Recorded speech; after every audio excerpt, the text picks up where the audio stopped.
kita dialihkan ke jabatan fungsional ya, walaupun mungkin ya Bapak Ibu dari dulunya itu tidak pernah bercita-cita untuk jadi arsiparis ya gitu ya.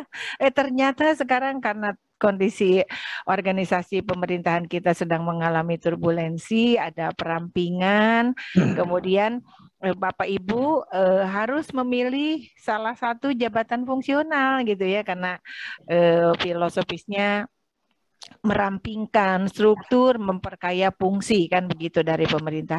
Walaupun bisa jadi Bapak Ibu sampai saat ini saya suka melihat teman-teman yang di diklat PIM 3 dulu angkatan berapa gitu ramai berbincang, suka bertanya-tanya teman-teman dengan teman ini.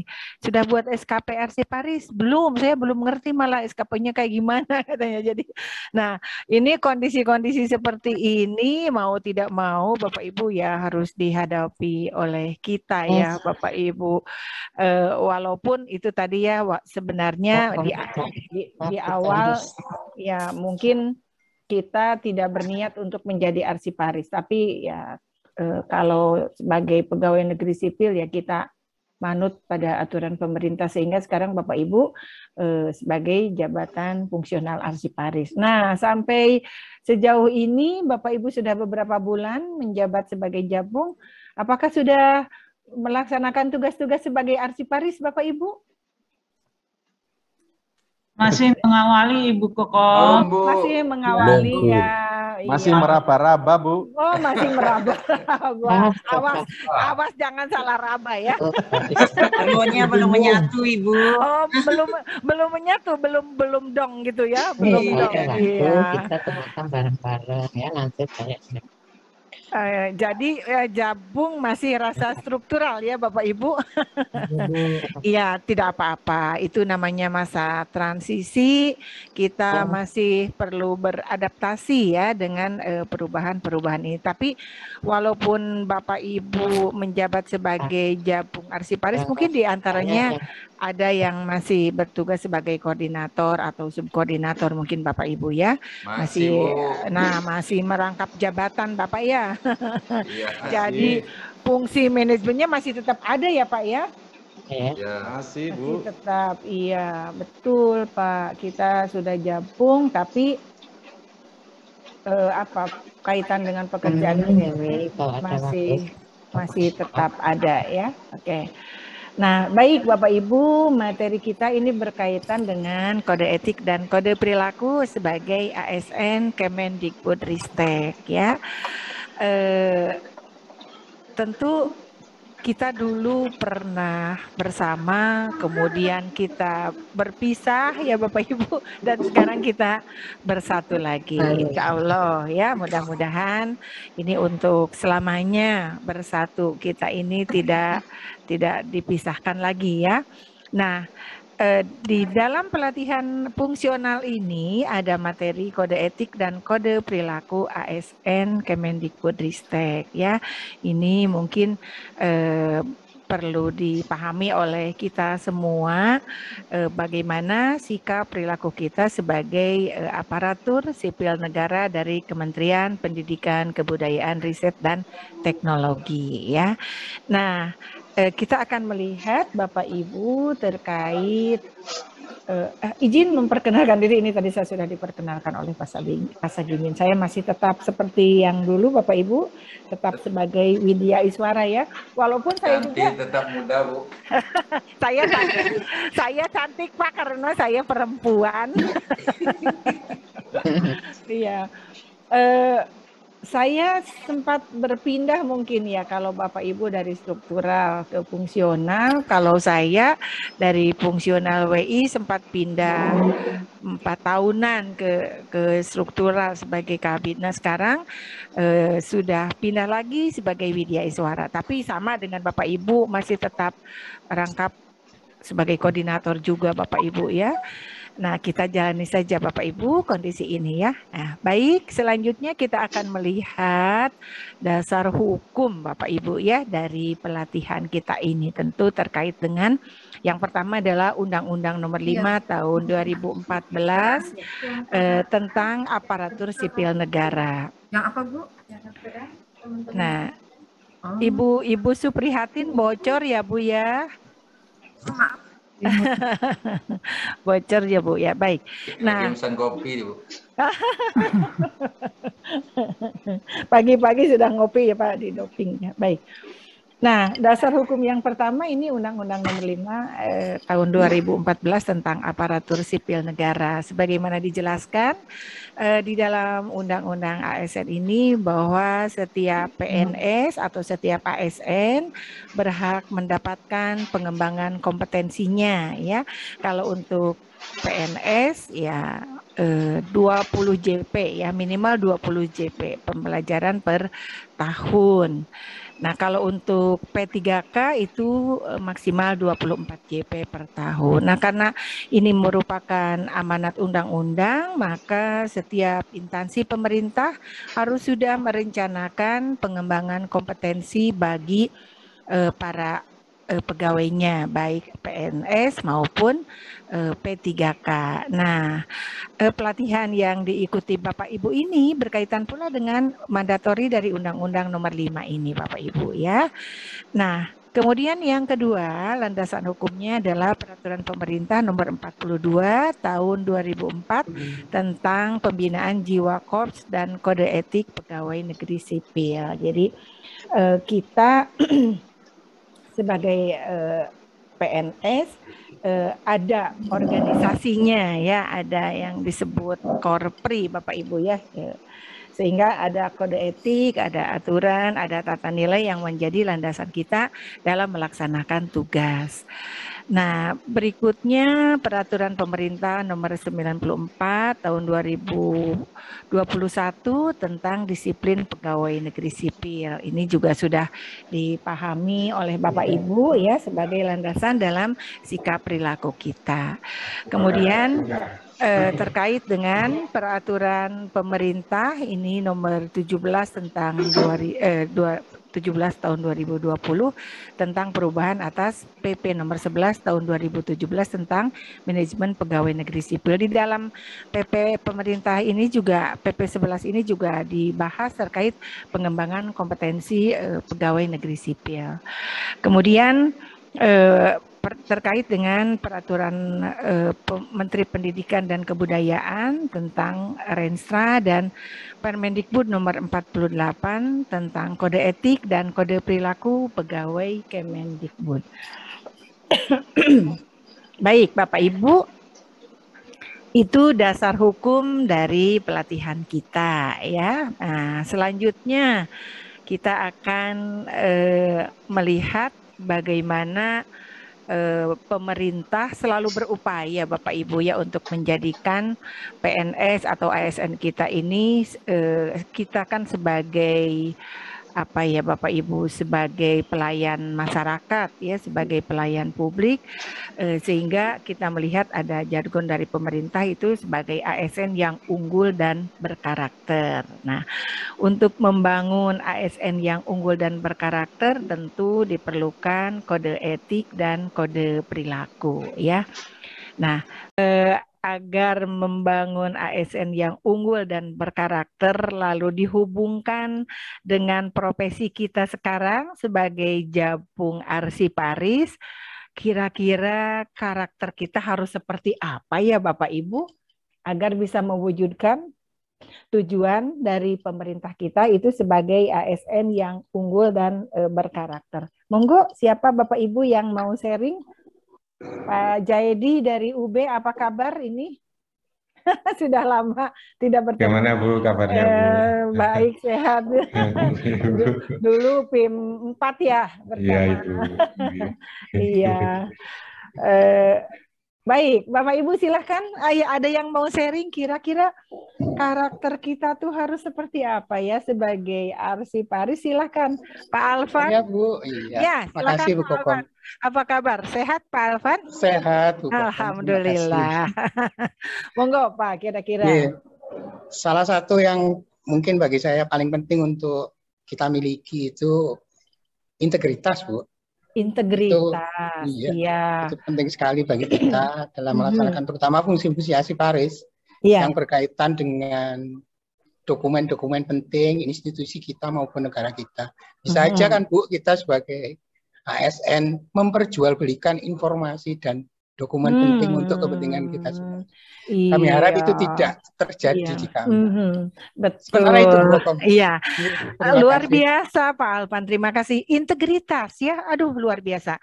Ini Pak, integritas itu mudah kita ucapkan ya Pak, tapi kadang dilakukan agak berat ya. Bu, Tapi itu memang godaannya harus. banyak. Iya, benar. Tapi itu memang benar, integritas itu penting sekali Pak Alpan dan Bapak Ibu ya. Nah, kalau kaitannya tadi dengan tusi kita sebagai arsiparis, benar sekali Pak. Seandainya kita tidak punya integritas, kita memperjualbelikan dokumen negara gitu ya, ya bagaimana negara ini bisa berjalan dengan baik? Tentu di antara pegawai juga ada rasa insecure ya, ada rasa tidak aman, tidak nyaman mungkin ya.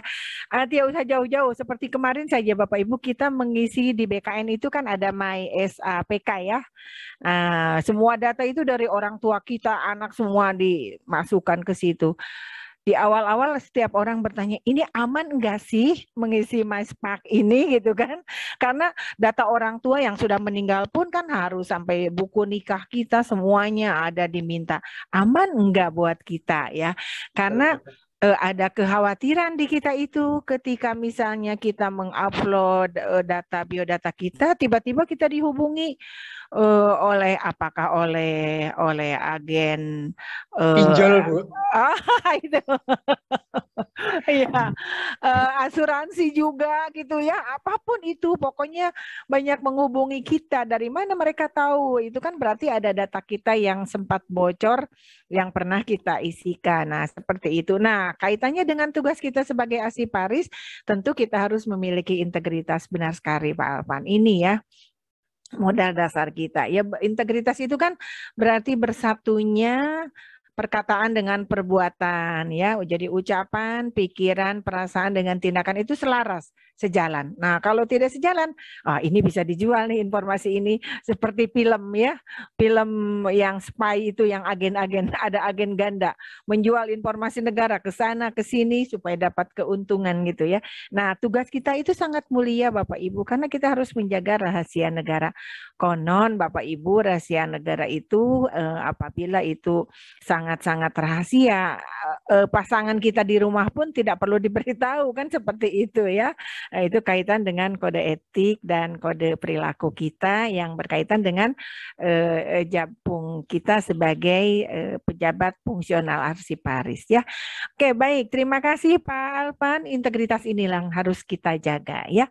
Baik, berikutnya silahkan siapa lagi yang mau menyampaikan pendapatnya? Monggo. Tadi integritas itu ya, silahkan Pak Edi, masih dari UB juga. Monggo, monggo. Gimana kabarnya Pak Edi? Alhamdulillah Bu Kokom. Ini sehat. Sehat, alhamdulillah. Aman. Sehat. Pak, ini aman nggak Semeru kemarin? Aman, Pak. Aman nggak? Aman Ibu. Nggak sampai di Malang nggak sampai ke Malang. Ya? Oh ya, alhamdulillah. Iya. Monggo Pak Edi. Ya, kalau menurut saya yang kedua adalah loyalitas, Bu. Dengan kita loyalitas baik ke pimpinan maupun ke universitas kita masing-masing, insya Allah semuanya akan berjalan lancar. Iya, benar. Loyalitas, kesetiaan kita ya. Jadi setia itu bukan pada pasangan saja ya. Pak Edi harus loyal sama istrinya nih. Kalau nggak loyal dipecat sama ibu mertua ya. Harus loyal. Nah, loyalitas itu kepada siapa? Kepada negara, kepada pemerintah, kepada pimpinan. Kita harus loyal. Kalau tidak ada loyalitas atau kesetiaan, mungkin ini berkaitan dengan sense of belonging ya Bapak Ibu. Rasa memiliki kita terhadap pekerjaan kita, terhadap kantor kita misalnya, itu bisa berkurang kalau tidak ada loyalitas. Nah, seperti apa sih perwujudan orang yang loyal? Tiba-tiba saja Pak Edi diminta rapat hari Sabtu. Wah, itu padahal hari keluarga kata Pak Edi. Saya udah janji nih sama anak istri mau jalan, tapi pimpinan tiba-tiba nelpon, Pak Edi tolong hadir rapat ya hari Sabtu, penting sekali. Nah, itu bagian dari loyalitas juga. Siap laksanakan. Jawab Pak Edi kan pasti begitu ya. Tidak akan ada, aduh Pak, tapi gimana ya, saya sudah janji Pak ini. Wah. Kalau loyal itu tidak ada tapi-tapian, langsung dijawab siap Pak gitu ya. Urusan dengan keluarga diatur ulang gitu ya. Oke, loyal, harus loyal ya. Baik, loyal. Kalau tidak loyal, Bapak bisa menjual aset negara. Informasi penting bisa kita jual ya. Oke, barangkali masih ada satu orang lagi, dipersilakan. Siapa yang berkenan sharing? Oh, ada dua yang raise hand. Silakan, Pak, Ibu. Monggo, siapa nih? Saya tidak melihat namanya nih tadi karena langsung dua. Silakan, Bapak, Ibu. Ya, Yaudah, saya, Bu. ada tiga. Oh, Pak Jaedi ya, mangga Iya. Pak Jaedi dulu. Rasanya Baik, Bu. Pak Jaedi sekarang Jalan, Bu. sudah dewasa ya. Dulu waktu diangkat rasanya masih Iya, Bu, masih imut-imut, anu.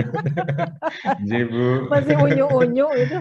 Iya, Bu. Ya, Jadi silakan. Monggo. menurut saya juga akuntabel, Bu. Jadi Akuntabel, ya, oke. jadi Iya. segala kegiatan yang kita lakukan itu harus dengan bukti.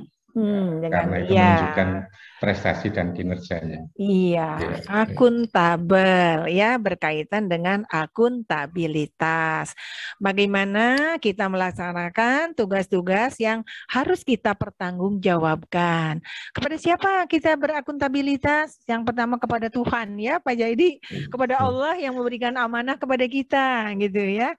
Setelah itu kepada pemerintah, kepada negara, kepada masyarakat. Nah, kita harus berakuntabilitas. Nah, untuk menunjukkan kinerja kita itu adalah akuntabel, maka harus ada bukti-bukti, ada dokumen, ada data, itu sebagai bentuk pertanggungjawaban kita. Mungkin ada laporan, mungkin ya ada data atau apapun itu. Nah, itu salah satu bentuk dari akuntabilitas kita. Karena kita sebagai arsiparis, sebagai pejabat fungsional arsiparis, maka segala tindakan kita itu harus dipertanggungjawabkan. Nah, sekarang Pak Jaidi kan sudah mulai menghitung angka kredit ya. masih belajar, Bu.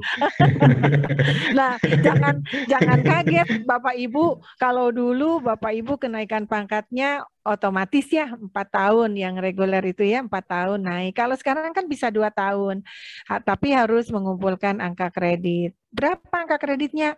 Enggak besar Bapak Ibu, nilainya 0,0 sekian, 0,0 sekian. Kan seperti itu ya, sama dengan saya, kami juga Widya Iswara begitu.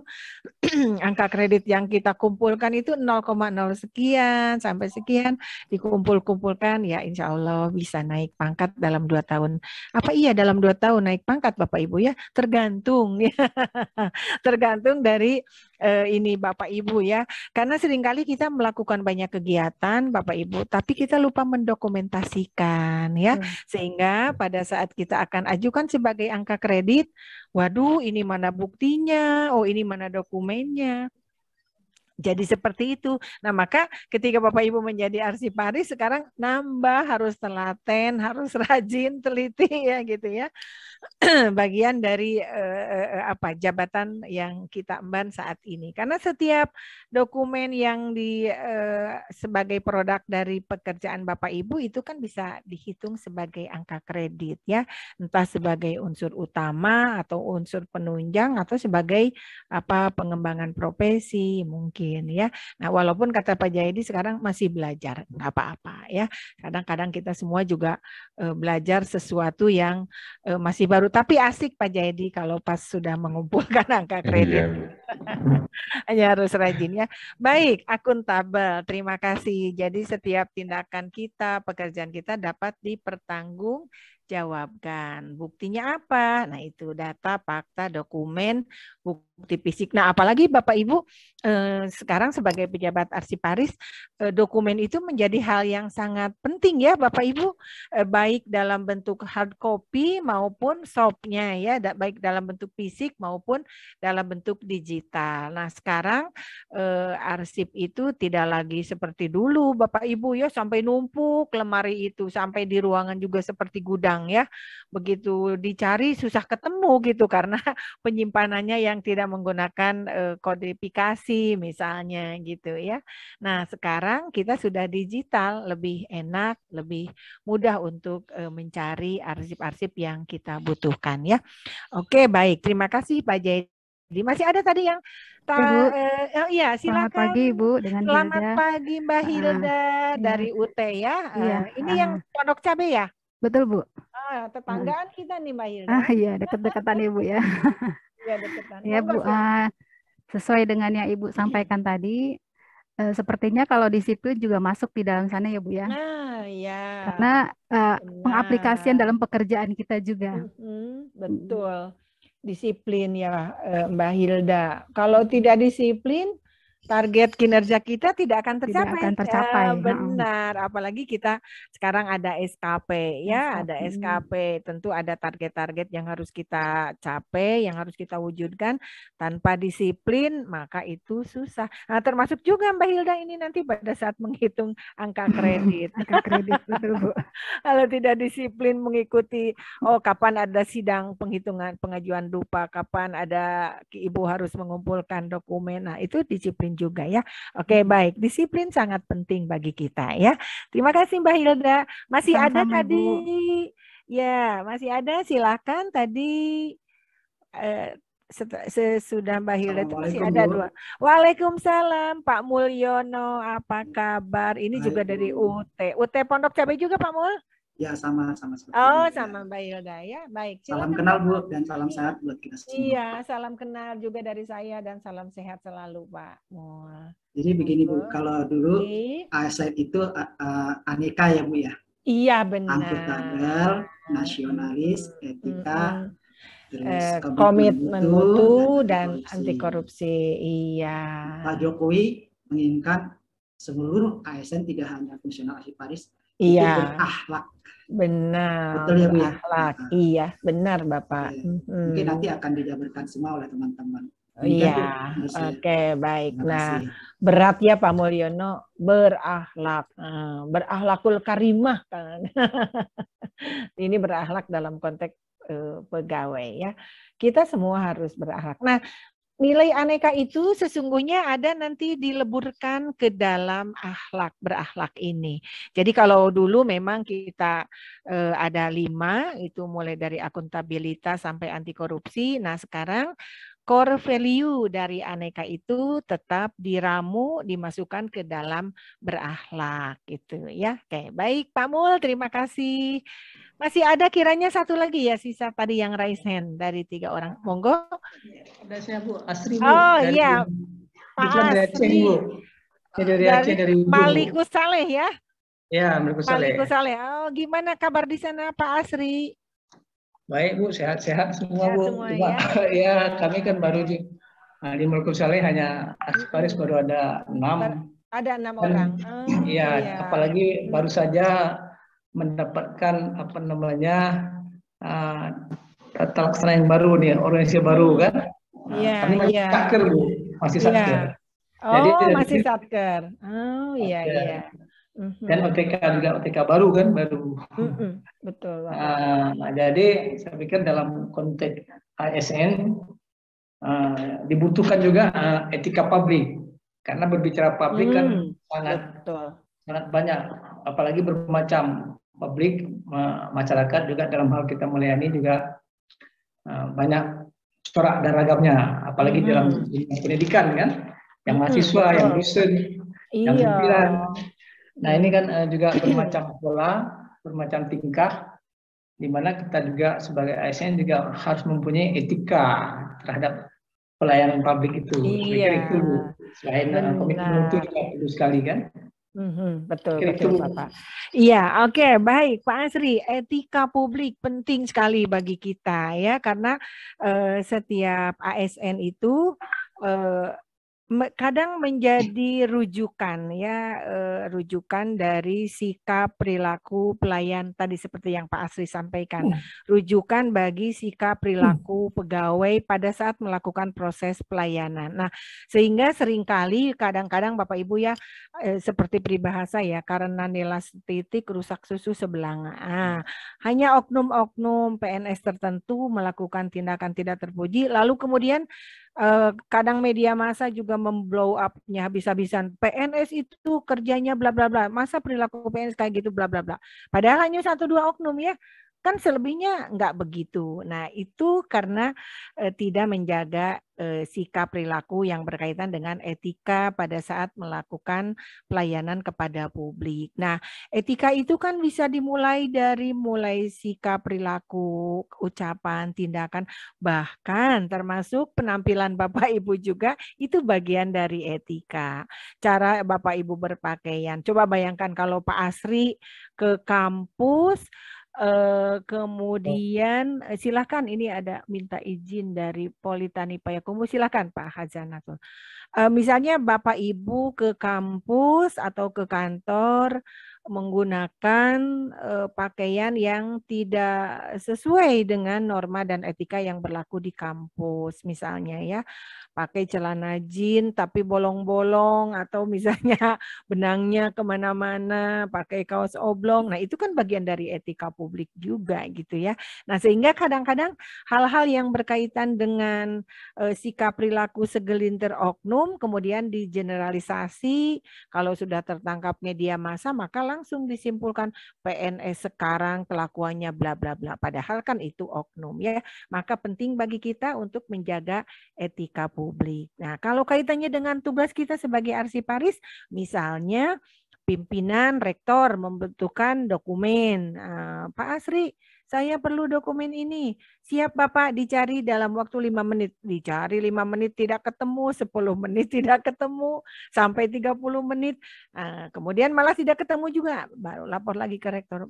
Mohon maaf Pak Rektor, dokumennya tidak ketemu. Nah, itu juga bagian dari etika publik kita. Pada saat kita di awal menyampaikan, siap Bapak, ada barangnya, begitu dicari tidak ada. Nah, itu bagian dari etika publik juga ya. Baik, terima kasih Pak Asri. Dampaknya luar biasa ya sikap perilaku kita terhadap etika kita sebagai PNS. Jadi jangan sampai kita melakukan hal kecil lalu digeneralisasi sebagai tindakan PNS ya. Baik, terima kasih Pak Asri. Masih adakah Bapak Ibu, silahkan. Kalau oh ya, monggo Pak Rustam dari Lampung ya. Iya Bu. Oh, Unila. Selamat pagi Bu. Selamat pagi ya. Pak Rustam. Gimana di Lampung, Pak? Alhamdulillah sehat, Bu. Hujan enggak? Berlaku 50% juga. Oh, Bu, sama ya? 50%. Iya, benar. Karena udara dari Jakarta membawa ke Lampung, Bu. Berhembus ke Lampung ya. Lampung kan dekat, Pak, ke Jakarta. Ya, kalau terbang cuma 30 menit juga enggak nyampe ya. Kalau di Lampung kalau mau pembuka salam itu dengan tabi pun, Bu. Oh, tabi pun. Oh, itu artinya apa tabi pun? Ibu jawabnya iya pun. Jadi saya izin menjelaskan Ibu iya pun gitu. Oh, iya pun. Tabi pun. Tabi pun, iya pun. Itu selamat pagi atau apa? Atau salam? Izin. Saya izin dulu dan Ibu boleh gitu. Oh, iya. Oke, iya pun. Jadi kami jadi ada ciri, Bu. Kalau itu setiap acara itu wajib, Bu. Kalau tidak ada tabi pun itu bisa diusir di Lampung, Bu. Oh, gitu. Jadi itu harusnya. Nah, inilah yang disebut dengan tata nilai. Bagus. Pak Rustam sudah menunjukkan. Kalau di Unila itu ada, Bu. Istilahnya Pak Rektor itu memberikan satu motivasi itu seperti bersinergi dan berinovasi, Bu.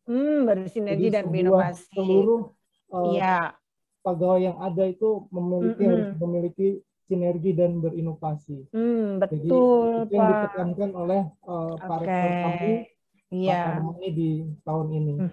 Gitu. Baik. Terima kasih, Bu. Iya, tapi pun, iya pun. Ya, nah, ini yang dicontohkan Pak Rustam, sesungguhnya inilah value, inilah nilai ya, tata nilai. Tapi ini tata nilainya ada di Unila dan itu sudah melembaga. Kalau bukan di Unila, di Lampung keseluruhan, mungkin kan bukan di kampus saja ya. Semuanya, Bu.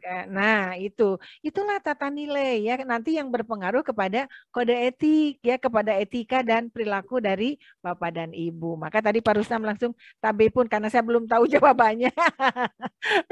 Diam saja ya. Jawabannya iya pun. Oke. Iya bagus Pak. Iya. Kalau bukan kita yang merawat siapa lagi ya Pak ya? Nilai-nilai tadi.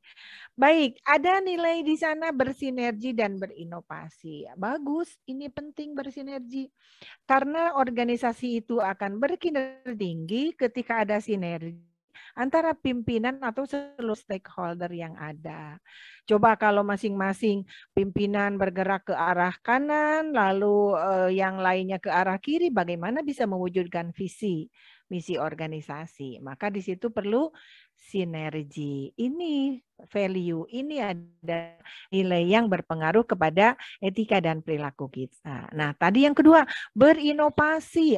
Benar Pak ya. Kita harus berinovasi karena lingkungan kita ya, lingkungan strategis kita itu berubah sangat cepat ya. Kan seperti tadi saya di awal jelaskan, seperti ada turbulensi gitu, perubahan-perubahan yang sangat cepat. Kita juga tidak menyangka secepat ini Bapak Ibu ya, dihilangkan eselon 3, eselon 4, dipaksa kita masuk Japung walaupun tadi katanya masih meraba-raba gitu.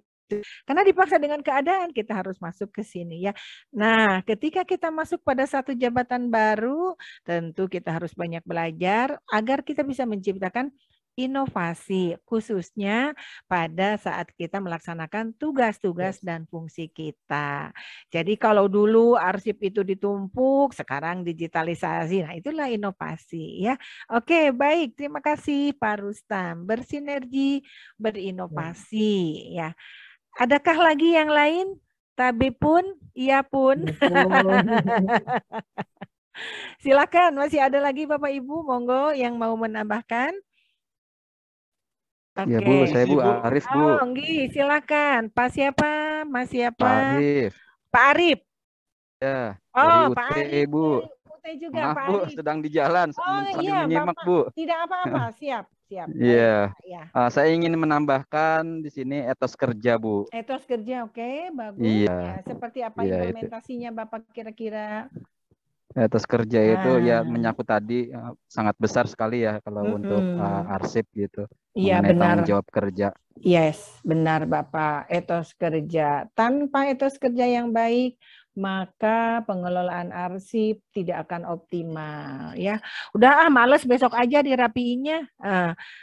Arsip penting, dokumen penting, padahal ibu bapak mau pulang misalnya, udahlah besok aja dirapiin, disimpan di meja. Tahu-tahu malam hari ada tikus, digerogoti tikus, padahal itu dokumen penting.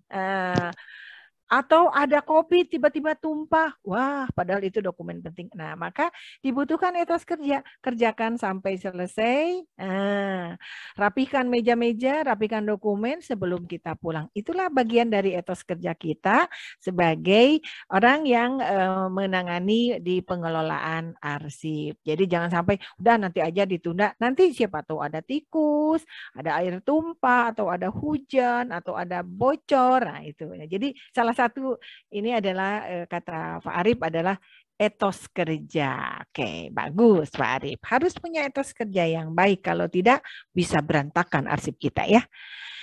Baik, ada Pak Rahmat Basuki dari UNESA. Silakan Pak Rahmat Basuki.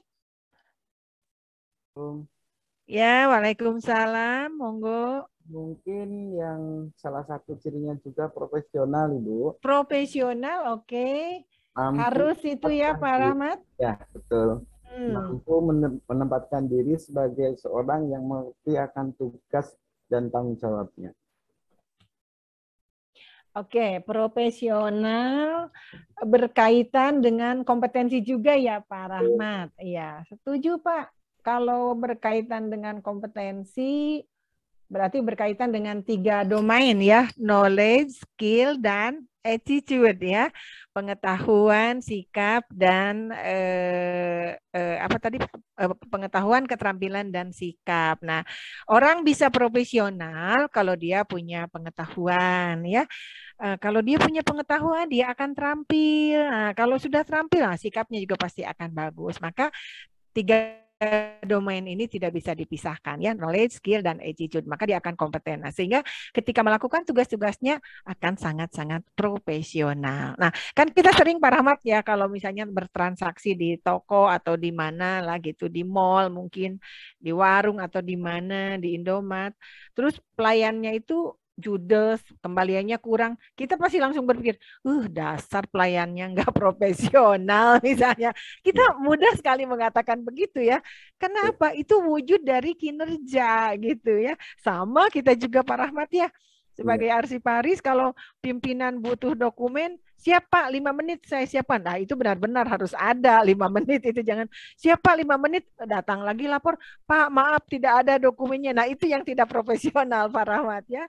Oke baik Pak, mari kita tingkatkan diri kita dengan selalu menambah pengetahuan supaya keterampilan kita juga meningkat dan sikap kita juga menjadi bagus sehingga kita sangat-sangat kompeten. Nah itu nanti kaitannya dengan akuntabel, integritas, disiplin, etos kerja, wah nyangkut semuanya. Jadilah orang profesional ya.